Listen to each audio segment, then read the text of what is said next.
Бүгін мен мынау вирс жобасы бойынша аккаунттағы есепшотты қалай толтыруға болады, сөйтіп сол ақшаға қалай құс сатып алуға болады деген мәселе туралы әңгіме етпекпін. Өйткені соңғы кезде осы жобаға тіркелушілер саны көбейіп келе жатыр. Бірақ тіркелгеннен кейін беретін 1000 серебро бонуспен сатып алған бір мынандай құспен бірден көтеріліп кетуге, жақсы ақша табыс табуға қиын, өте мүмкін емес. Ол көп уақытты керек етеді.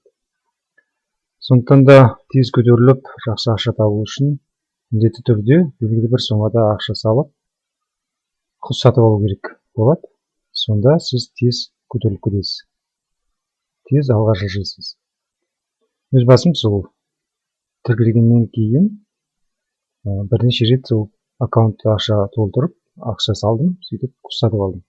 Сонымен қазір менде мінекей көріп отырғанымыздай мінекей 331 жасыл құс бар, 563 сары құс бар, 3 қоңыр құс, 1 көк құс бар екен. Осы құстардың бәрі маған бір тәулікте 500 рубльден артық ақша түсіреді. Сондықтан аккаунтты толтырып, аккаунтқа ақша салып, құс сатып алу өте керек. Содан кейін бұл арада ұтатын тағы бір нәрсе, мысалы сіз 3 сары құс сатып алсаңыз, оған қоса 2 жасыл құсты тегін береді. Осындай жеңілдіктері бар. Енді мен сіздерге қазір көрсетейін, қалай ақша салуға болады аккаунтқа. Мына жерде пополни баланс деген қызыл жазу тұр. Сол пополни баланс деген қызыл жазуды бассаңыз, мынадай бет ашылды. Осы бетте мысалы енді мына жерге ақшаның көлемін көрсету керек, қанша ақша салатыныңызды. Мен 150 рубль салсам деп отырмын. 150 рубль. Оған мына Power деп аталатын кошелекті ұсынып отыр олар. Power кошелек арқылы ақша салуға болады, болмаса Free касса деген. Free касса дегенді басам. Free касса.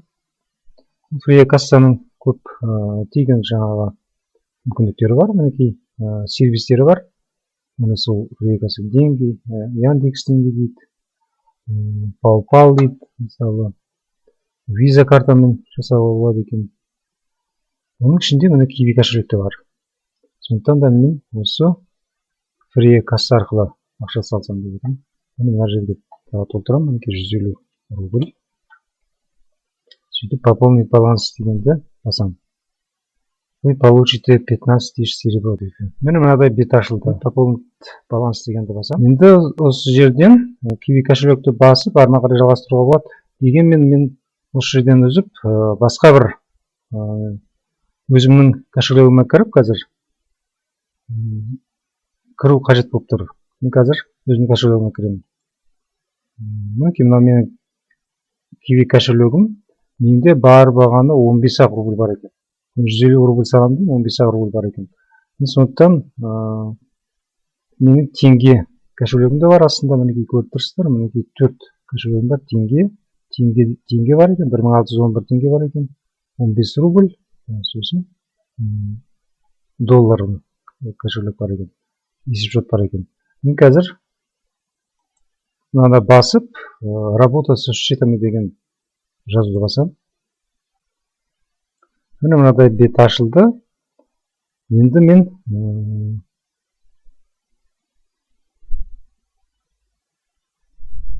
перевести дегенді басам, теңгені. Перевести деген теңгенің астындағы перевести деген жазуды басам.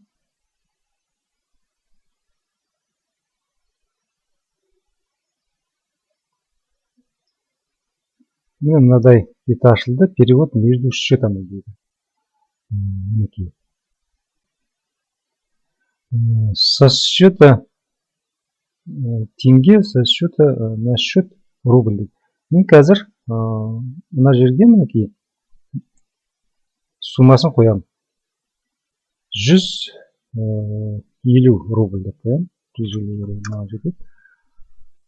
Сөйтіп мына перевести деген жазуды басам, мынау 711.95 кзт дейді. 150 рубль 711.95 теңге болады екен. Мен осыны басам перевести дегенде.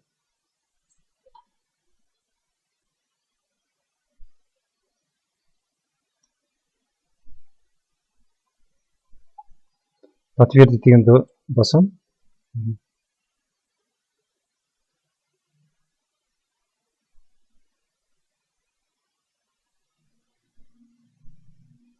Мінекей, успешно вам ваш платеж принят в обработку дейді. Посмотреть статус платежа дегенді басам қазір мінекей.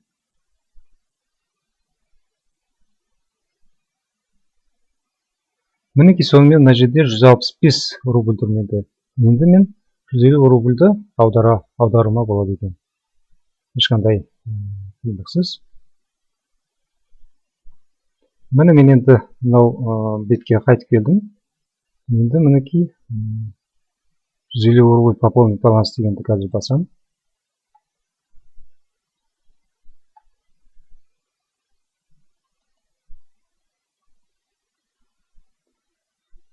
Міне мынадай бет ашылды мінекей. Міне осы беттегі киви кошелек, рубль деген киви кошелекті басам. Доллар емес, рубльді басам. Міне сол жақтағы продолжить дегенді басам мінекей. Сол жақта тұрған жасыл жазу тұр мінекей, мына версияда. Мыналардың бәрі өшіп қалды мінекей жазулар. Киви кошелек қалды, рубль. Мен продолжить дегенді басам. Мінекей мынадай бет ашылды. Енді мен осы жерге контактный емайлды жазам қазір.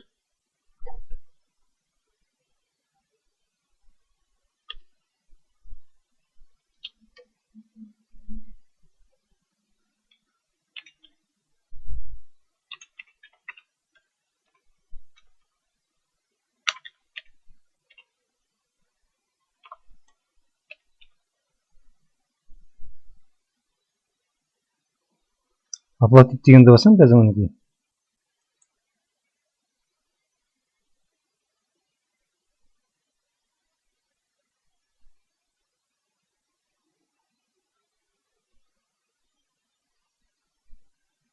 Міне тағы да шықты мына бет. Оплатить дегенді басам тағы да.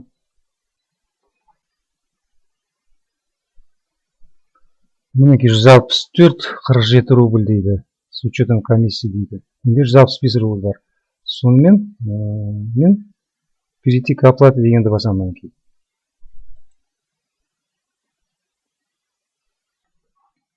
Міне мынадай бет ашылды.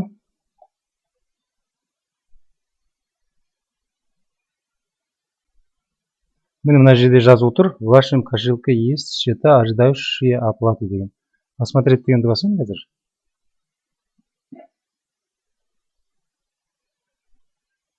Оплатить дегенді басам мінекей 164,47 рубль дейді. Мына жерде жазып отыр. Соның үстінде оплатить, отменить деген жазып отыр екен. Оплатить дегенді басам қазір мен.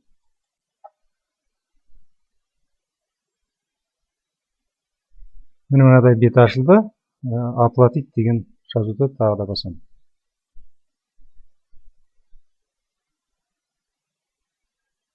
Мына жерге енді код керек қазір менің телефоныма. Сол кодты басып.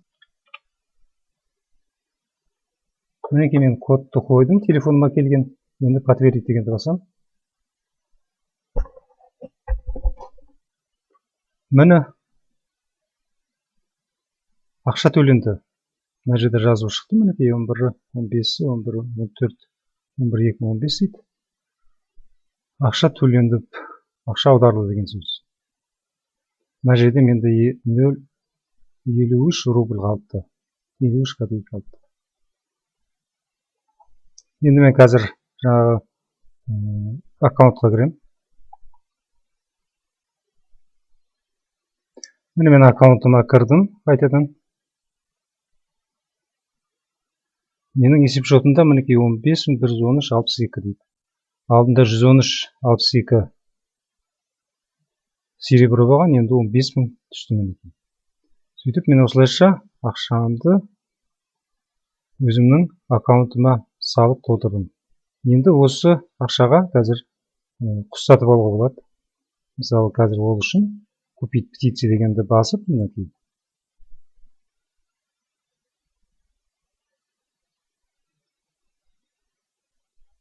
Мына жерден үш сары құс сатып алуға болады. Неге мен бұны сатып алмаймын, өйткені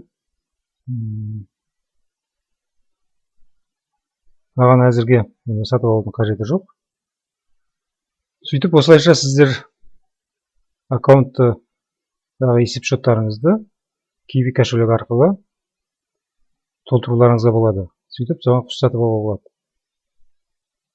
Онша қиын емес. Kiwi кошелекті қалай ашуға болатыны туралы да жеке бір видео ролик түсірсем деген жоспарым бар алдағы уақытта. Сондықтан сіздер менің видео каналымның оқырманы болсаңыздар, көптеген пайдалы видео сабақтар алатын боласыздар.